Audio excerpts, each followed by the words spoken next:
React.js is one of the most popular libraries for building web applications, but learning it can be a bit daunting because it requires a different way of thinking. Let's take a look at the 5 React.js mindshifts you need to make in order to enjoy working with the framework. The first mindshift is components. If you take a look at this simple React application, you can see that the interface can be broken down into 3 parts, which React calls components. There's a component right here where you can add an appointment, and the one right underneath allows you to both search and sort through a list of appointments, where you can also delete any appointments. Let's take a look at how we do this within React. First, in our HTML, the entire application lives within this div right here. That application is going to be broken down into the 3 components. In our main app.js file, we simply call those components using HTML-like tags that will get replaced for the interface of those components. You can see that right here in this section.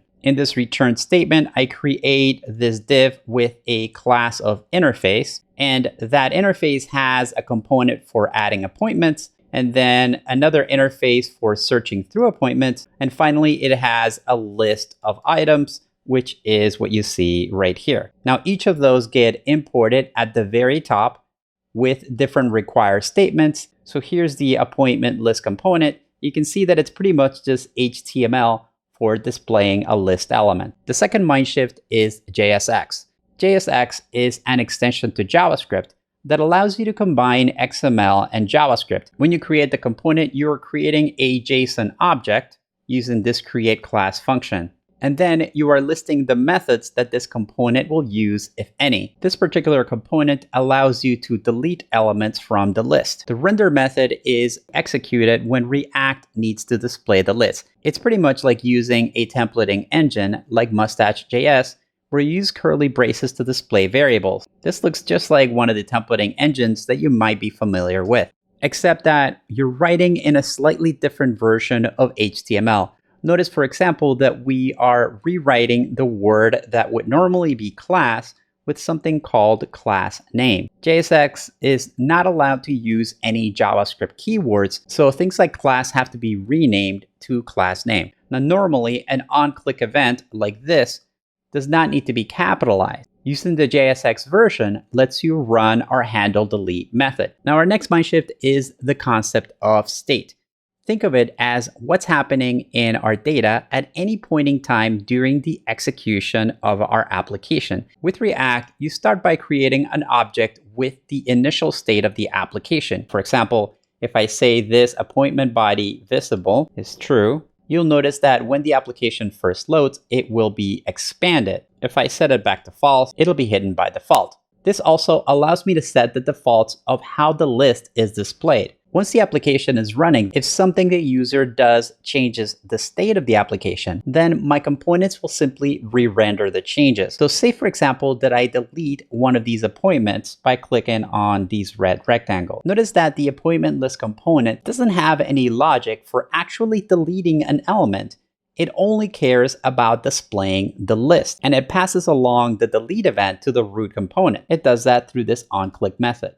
When I delete something, the list component simply realizes that the data has changed and displays the current list. Now, this brings me to the fourth mindshift, which is one-way data flow. Your components shouldn't necessarily try to modify state themselves. Let's say, for example, that we wanted to resort the list. So I'm going to click right here and sort by pet name. Then this handle sort method is going to be executed, and it's going to pass along the order by variable of pet name. So this information gets passed along to this handle sort method right here.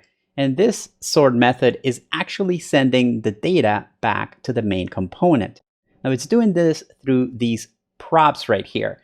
And props are essentially like HTML attributes. If you take a look at app.js, you'll notice that our search appointments component, which is being called right here, has an on reorder property, which looks like an HTML attribute. A click on a sort element will trigger this local function, called reorder. This reorder function is only worrying about changing the state of the order. So changing the state is causing the list to re-render in the proper order. In this way, each component does a very simple job. Now, the last mindshift is actually quite simple, and it's something called lifecycle methods. Sometimes it's necessary to do things like loading data or setting the initial state of your application. Get initial state is one of the more common lifecycle methods. So for example, our component didMount method will allow you to do something when this component is being loaded. This is getting our data using an AJAX call. So although React requires a rethinking of the way you work web application, if you focus on mastering the benefits of these 5 mindshifts,